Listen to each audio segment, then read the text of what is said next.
All right, hey everyone, welcome back. So this is going to be my last video for now. I may make more if people want me to go into more detail about stuff. This is kind of taking everything we've done so far, making a synthesizer that generates its own sounds and plays them back, giving it a sequence of notes to play, melodic stuff that you can dictate yourself as much as you want. And now we're going to be applying that to some codes. I'm going to specifically show you two different ways to do that, one being built off of the Paint app that we did a little while back in class, and one built off of the Bug-Squish, which we did a little bit more recently in class. So what I have on the screen here is my P5 editor. If you remember from my first video, I added in a sound file here. I'll get to that in just a second.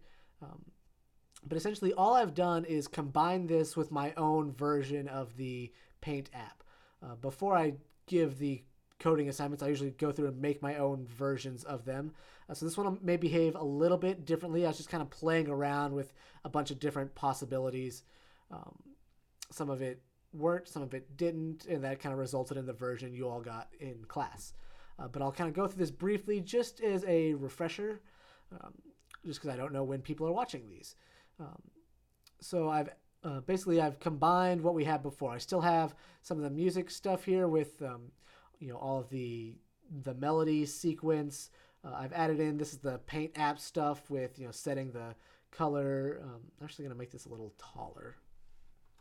Let's make that 800. 800. A little bit taller there, but that's all my default color, my array of colors to work with, things like that. Setup is almost exactly the same. The only I shouldn't say it's almost exactly the same. It starts off almost exactly the same. I've just moved the background into setup and set it to completely white. This way it'll set our background initially, and then we can draw on top of it, and it won't get covered up by the results of the draw function. So you just saw me do, I made this just a hair taller from what I had it defaulted to. Underneath that, we have all the stuff we did previously, so you can change the sounds that you're making if you want. I've brought back the background music function, and I've deleted the stuff at the very bottom with that. So now our sequence will just start automatically whenever we run the code. It's going to be our background music. You can tell my very clever naming scheme there. And that's just going to be existing in the background while you do these things. All right. So inside of the draw function, you'll notice that before, the draw function was essentially empty. There was nothing. And this is where most of the stuff from the Paint app that I made goes in. I noticed a typo. I'm just going to fix my, instead of bosex, it's going to be boxes in my comment there. All right. You find errors all the time in coding, so you fix them when you can. All right, that doesn't change how any of this will function, but essentially it's going to be just like our Paint app where we have some boxes of different colors. You click on them, and then you can click and drag inside of the canvas and draw some stuff. I think the main difference between this version and the one you all did is that I set it up so that when my mouse moves away from the boxes, they disappear, and then when it gets closer, they come back, just so you can see the whole canvas, and that's there. All right, so that's pretty much that. Like I said, we've got the background music right here. All that does is start it, and then everything inside of mouse press now is just drawing the lines. So I've got that set up there. I'm sorry, this is, drawing the lines, drawing the boxes, all that stuff. So we have all of that set up. So if I run the code, we should be able to hear everything happening.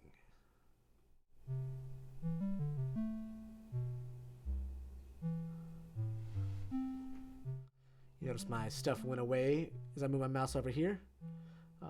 It defaults to black. So then if I go back, find my colors, I'll make it this weird brown color so we can tell the difference. And some green over here. I'm actually going to make this a little bit of a thicker line just so we can see it.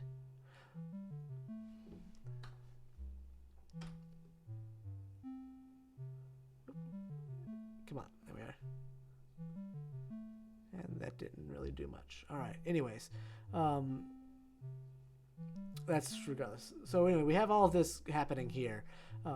You'll notice we have the background music just going on. That's fine for now. But it's a little boring after a bit.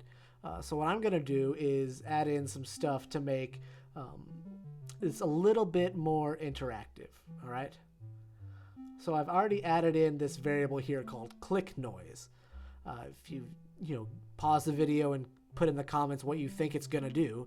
All right, so I'm going to go into preload, and this is where this is all going to happen. But before I go into preload, I'm going to pause this because that's going to get on my nerves while I'm talking. All right, so what preload does, just as a refresher, is it loads in everything that is not being generated by your code, all the external resources you might have. It's going to load them in and set them up before your code starts running. This is to prevent, say if you had an image and wanted to set it up, do something with it in setup, this will prevent your setup function from running until that image is ready to go. Because otherwise, as far as the computer is concerned, it's going to be trying to build something with an object that does not exist. So anytime you have an external file that's not being generated by your code, you want to set it up in function preload. All right. So I'm going to say click noise, name of our variable. That's going to get assigned, since it's a sound file, I'm just going to do a tone, capital T, tone.player. And we have that there. And then that will go to master. So now we can hear that. So we tone.player. So now inside of the tone.player object, since we're only loading in one sound file, that's what player does. There's other ones where you can load in multiple sound files, but for this example, we're just doing one sound file. We just have to tell it where to find the sound file. In this case, I had the click.mp3 downloaded onto my computer, and I just uploaded it into P5. That's very simple to do. You just go to your sketch files. You click on this little thing. You can have your create folder, create file. I created a folder and then went to that sound files and uploaded a file there. So now it's inside of this folder. So now I can, if I had multiple sound files, I could just keep them all in one place. So now I can just say, as a string, I can just say a folder sound underscore files. And then we just get slash click.mp3. And that's what we have there. So now we've made this happen. We've loaded this into the player, and we're referring to that as click noise. So since it's going to be the click noise, what I'm wanting this to do is play the sound file every time I click the mouse, which in this context is going to be whenever I start drawing or I change a sound. So if I go down to mouse pressed, which starts here, I can start off by... actually, I'm going to tweak that a little bit. I'm going to say I want this to happen only when I click on the stuff to change the sound. So I'm going to build another if. Let's see. So mouse press. So if I'm going to say this is going to look a little bit like the other ones, but a lot smaller. If mouse X is less than, let's see, for proportion reasons, I made these weirdly shaped boxes. They're just under 60 pixels. So if it's, we'll say if it's less than 57, then I'm going to say click noise dot start. We have that there. So now if anytime I click inside of that 57 bit, which is kind of the boundary for my boxes, because they're just under 60, that was just something I kind of arbitrarily picked when I made the original code. So now we'll hear this anytime this function runs, which will be whenever the mouse is pressed. And then it's going to say if the mouse X is less than 57, then it's going to run the click noise regardless. And then it's going to run all this other stuff to set the values. So what should happen is if I run this, I get an error because I mistyped something. Oh. It is a new tone.player. All right. Forgot that. That's why we get the errors. Whenever you get the error, it's always great to see where that error is happening because, you know, without knowing where it is, they're not always super helpful in the in what it is that is the problem.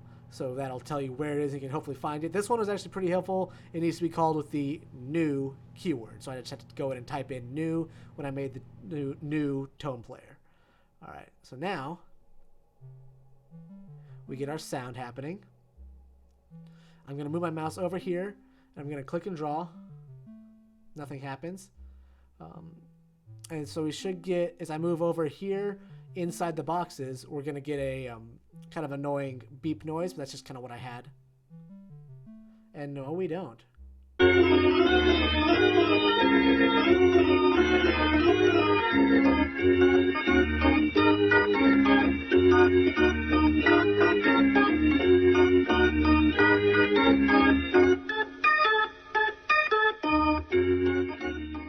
As I was just saying, with errors and not being helpful, we was getting one, if you saw, the saying that the click noise.start was not a function. Well, that was not at all what the problem was. The real problem was if you go back and go to when I was typing in the new tone.player stuff, I forgot the parentheses after my .toMaster. That was what was causing this issue. Chalk went up for unhelpful bits. So if I run this code now,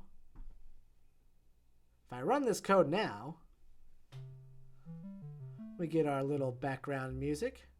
I'll draw some stuff, squiggle, squiggle, squiggle. And as I go back over here and I click in this area, and now it makes that little click noise. So I have that happening there. One thing is the way I made the test, if I click down here, still get the noise, but we get the idea.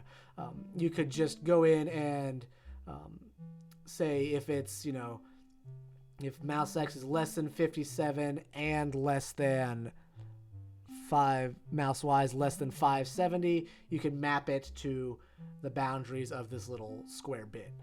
So we have that happening there. All right. And you can be quiet. So that's one way you can kind of combine in this background music that's happening with these sound effects. Because these are kind of two different things we're using the tone library for. They don't fight with each other as long as everything's formatted properly, which, as we have found out, happens all the time, even when you don't expect it to. All right, so that's kind of a refresher on adding in sounds, and just like everything we've done in the sampler project with loading in sounds and applying effects to them, you can do that right in here in your project with the loading in these sounds, and you can adjust all of the parameters that we've gone over with the synthesizers so far in this project. So what I'm going to talk about is kind of one more little thing, and that is going into and how to make different kind of sequences, different sounds happening within the same project. All right. So this is going into some of the Bug-Squish stuff. If anyone is doing this kind of as an assignment for their kind of end of semester credit, we can go in and you can do it either way. But if you do it on the Bug-Squish, I'm expecting it a little bit more this way. I'll talk a little bit more about the details for each one. But if I pull open this is my version of Bug-Squish with sound. All right. So I made this a little while ago. So basically, this is Bug-Squish, everything you need to know. I've got what's different between what we've done before is I have 3 different sequences here. I've got the starting, playing, and ending sound sequences. I've set my timer to be 45 seconds, and I've set my bugs to move at 2 speed. You can adjust all that stuff just as a refresher. That's just all that stuff depends on what you do later on. All right.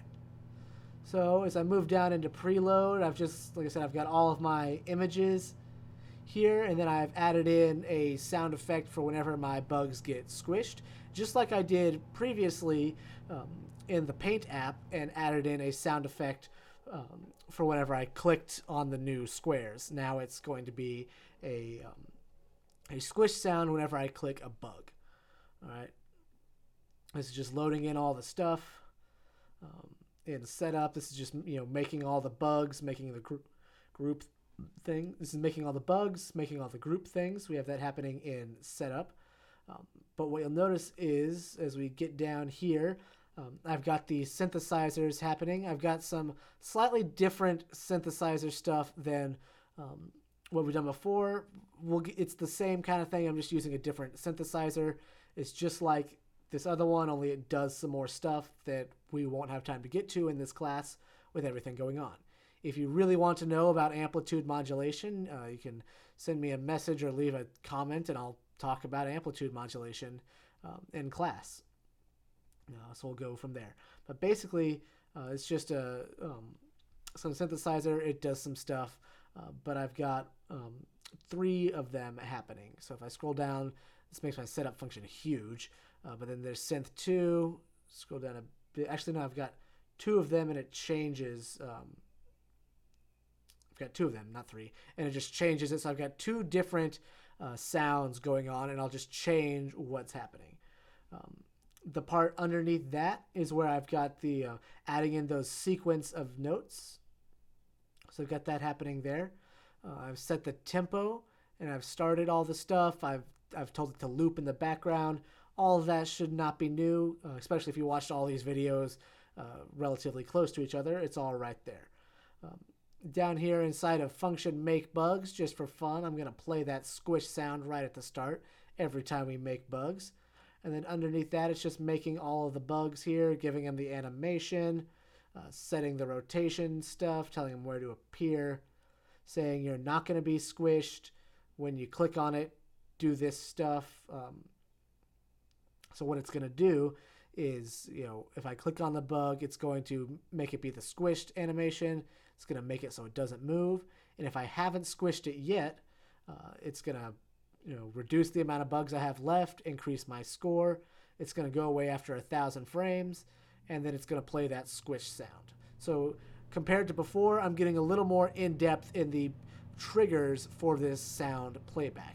So you can set it to be whatever you want it to be. You just kind of have to think about where you want these sounds to occur and what those triggers would be. So in the Paint app, if you want these 3 sounds to happen whenever you do X, Y, and Z, you have to tell it to say, all right, well, whenever this happens in my code, I also just need to add in this, in this case, squish sound .start to that part of the code.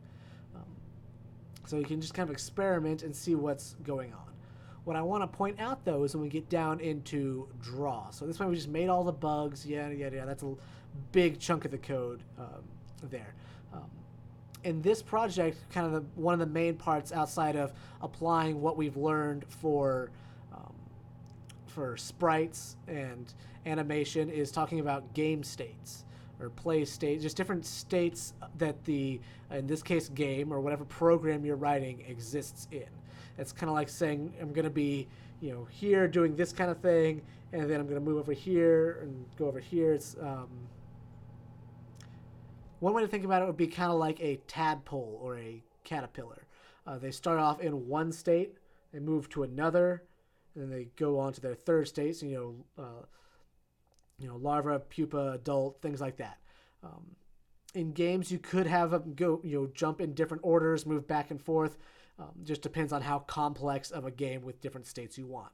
For this example, it was just 3 different states, and it moved boom, boom, boom. Start, play, stop. That's what we have there. What you'll notice is I have pulled up and on the screen right here the start sequence. And I've got it just like normal, just saying, here's the background, here's the instructions. If mouse is pressed, we're going to call this function I made called QPlay.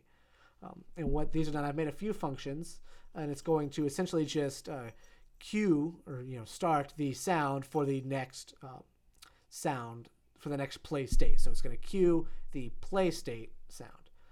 One thing I did gloss over is if I go back to setup, it's in here somewhere. Start singing, there we are. I've made one for the starting state as well, but since setup, it'll just start up automatically. I just put it right there in setup. So that's the first one. And that's going to play all while game state is equal to start.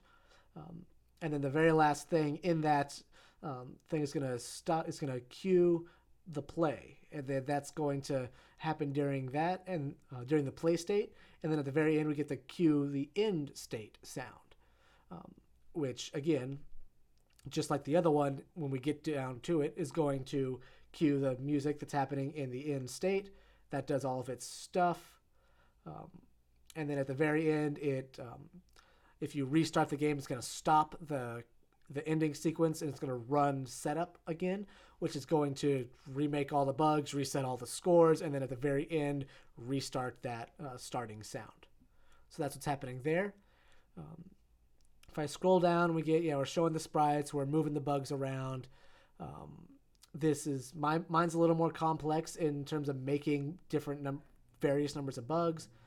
That's the timer, and then here we are. All right, so we have these two functions at the end, the cue play and cue end. And essentially, all they're going to do is stop the sound from the previous section. So in cue play, it's going to stop the start sequence. Little confusing. It's going to stop the first sound. It's going to start the second sound, and it's going to turn on the loop. So it's going to loop this sound just continuously over and over again. And that's all it's going to do. Because at the very end of that play sequence, we call cue end. And what that's going to do is it's going to stop the stuff. It's going to set this tempo value here. Because I adjusted the tempo previously. I'm going to get into that in a second. And then it's going to start the last sequence and then make sure that one is looping as well. So it stops everything from here. It's going to make these adjustments. Now, the reason I have this beats per minute value changing is because I did a little bit of a fun thing. If I scroll back up to if game state equals play, there we are, is I have this is one big else if statement with other ifs inside of it to kind of build in more complex tests for, okay, so we have, we're in the play state, but only when we're in the play state, we're going to check for X, Y, and Z. So in this case, it's inside of the play state. We're going to display this stuff, and we're going to check and say if we have the total time minus the time. That's essentially saying if there's less 10 seconds or less left in your timer, it's going to increase the tempo to 180. So it's just going to make the music speed up, get faster, be like, oh, you're running out of time, that kind of thing. So I just wanted to bring that up. So what does this all mean? Compared to before, it's a little more simple than it looks, because I know this is a much bigger code than some things I've been showing previously. Pretty much stuff we did in the first and second videos, we done here, I did here. I didn't type it all out because it would have been redundant, but you're just doing this and repeating it multiple times. So we have different synths, different synthesizers to create different timbres, different melody arrays to play different notes into those synthesizers. We have the different play states here, which are kind of dictating when the specific ones get played.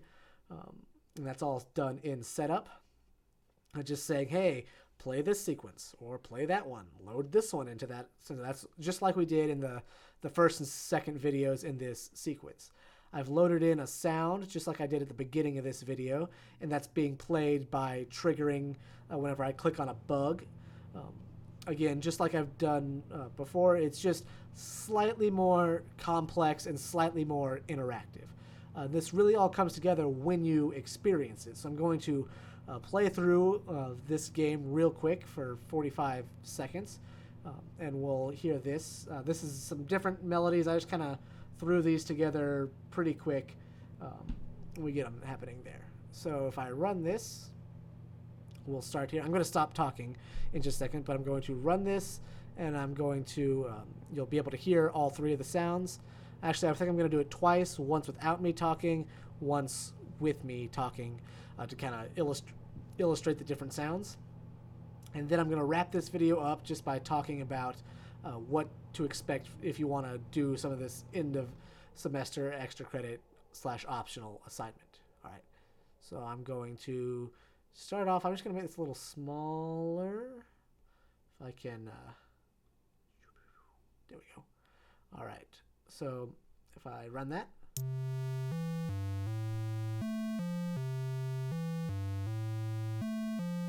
I'm going to turn the volume up just a little.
So I just turned that down on my headphones, but I also turned it down in the video. So I'm going to play this one more time just so you can see. Again, this might be slightly different than your particular Bug-Squish assignment, but the idea is the same. So I'm going to play through it and this time just kind of narrate what's happening a bit. You'll notice that all of the background sounds are looping, which is totally fine. But I'm going to click on this again just to restart it.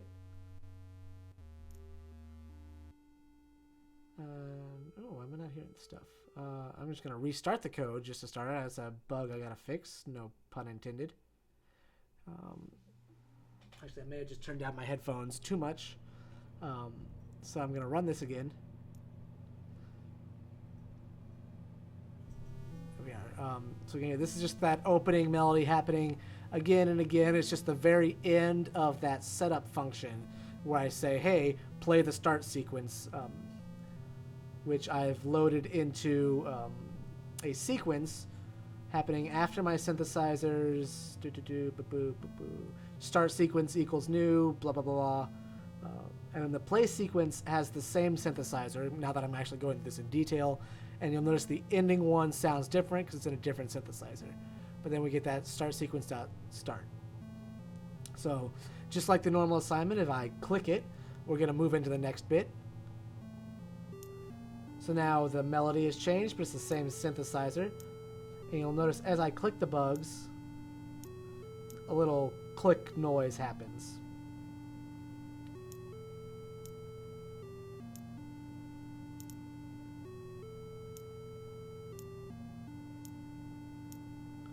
And that's just happening. They'll eventually go away.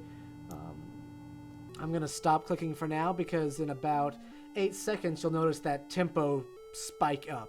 The sequence and timbre are exactly the same. It's just instead of happening at 80 beats per minute, it's going to happen now at 180 beats per minute. So it's picking up faster and faster. 2, 1, and now the game is over. So now you notice the timbre is different because I loaded it into that second synthesizer, which I have on screen right there on line 106. And it's just going to play this and it's going to loop until I click to play again.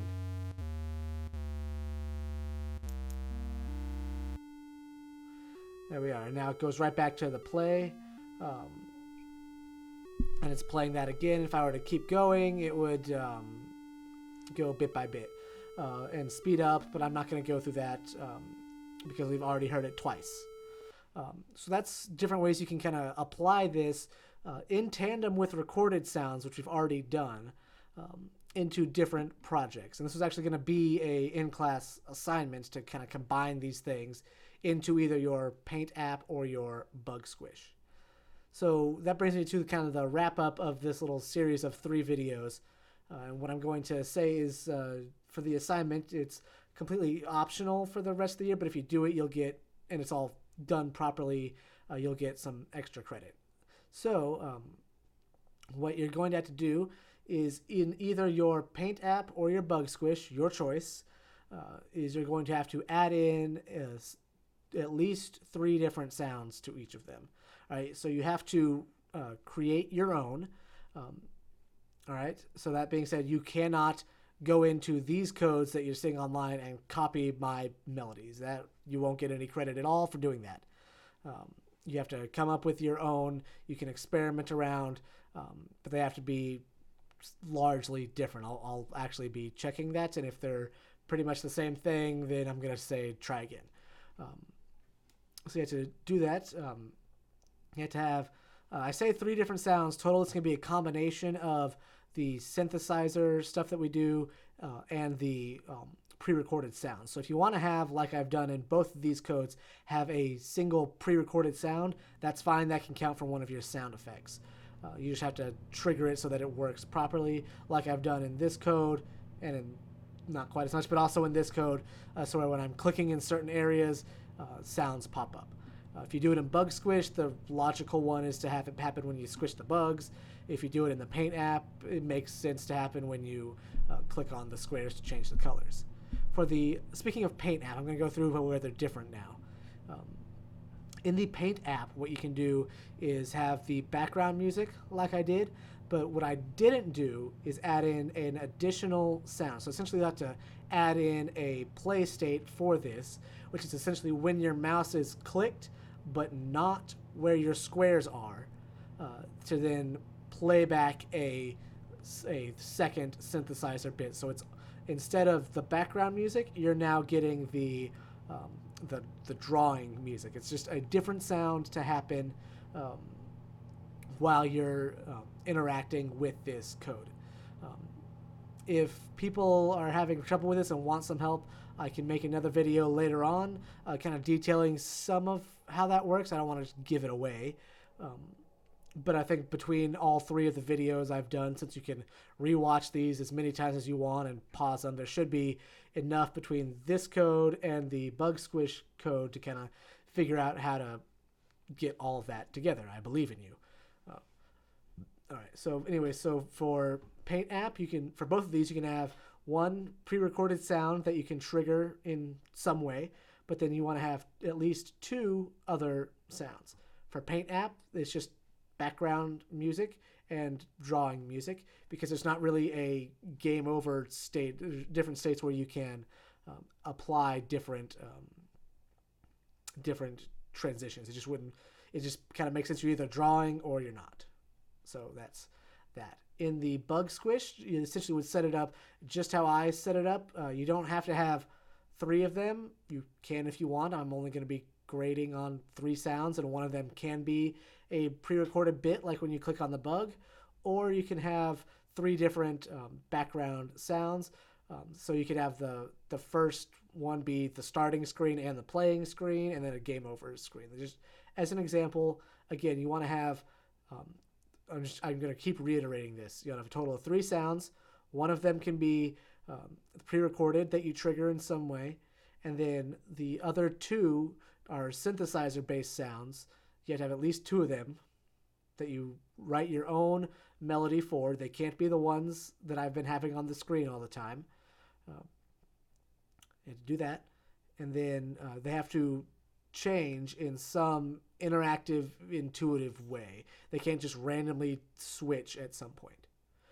So that might be a little bit more in-depth than some of the projects we've done. But again, this is kind of you can take up to several weeks to really fine-tune this. So again, this will be the last video in this little series. I'm going to kind of edit all these up, make them moderately pretty. My iMovie skills are not great, but I'll do that. I'll post them all on the YouTube and give you all these links on Monday. You can see I'm doing this on Friday the 24th, so over the weekend I will edit up at least 2 of them, get this third one out before Wednesday, depending on my time, because I'm also in class. And we'll go from there. You can then work on it at your leisure. Between now and May 20th is the last day that I can accept grades, because then the school will say you can't accept grades anymore and lock me out of the grade book. So that'll be there. I'm just trying to think of literally anything else. Again, it's optional, but you should be able to check your grade, and if you think it could be higher or want it to be higher or just need something to do, definitely turn this in. I'll have office hours via the Google Classroom. All right, remember the Google Classroom. I'm not a EBR employee, so I can't get into some of the Microsoft Teams things that they're doing. So it'll be through the Google Classroom. On Monday and Wednesday. This will be slightly different than what the school put out, because they put out a schedule when I'm in another class for LSU, so I cannot do that. They never asked me, so tough titties. It's going to be Monday and Wednesday from 9 to 10:30. I'll be in the Google Classroom. There'll be a video meeting open.